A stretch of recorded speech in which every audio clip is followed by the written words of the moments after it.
வெற்றியின் அதிபதி என்று போற்றப்படும் சூரிய பகவான் யோக நிலையில் இருக்கும் காலம் என்பதாலும், அந்த காலத்தில் உயிர் கொலை கூடாது என்பதாலும் அந்த கால மன்னர்கள் மார்கழியில் போர் செய்ய மாட்டார்கள் என்றும் ஒரு தகவல் உள்ளது.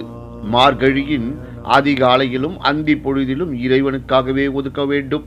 இந்த மாதத்தில் செய்யப்படும் பூஜைகளும் விரதங்களும் கோடி மடங்கு பலன்களை தரும் என்று ஆன்மீக பெரியவர்கள் கூறுகிறார்கள். மார்கழியில்தான் மகாபாரத போர் நடைபெற்றது என்றும், அதன் தாக்கமாகவே அந்த காலத்தில் போர்கள் செய்வதில்லை என்றும் கூறப்படுகின்றது. கடல் கடையப்பட்டதும் கால விஷம் வந்ததும் அமுதம் பெற்றதும் இந்த மார்கழியில்தான். இந்திரனின் கோபத்தால் பெருமழை பெய்து கோகுல மக்கள் இன்னல்கள் அடைந்த போது கண்ணன் கோவர்த்தனகிரியை தூக்கி மக்களை பாதுகாத்ததும் இந்த மார்கழியில்தான். திறக்கப்படாத கோவிலையும் திறக்க செய்து பக்தி மனம் கமல செய்யும் மாதம் மார்கழி. மலர்களும் கனிகளும் மலிந்து கிடக்கும் இயற்கைக்கு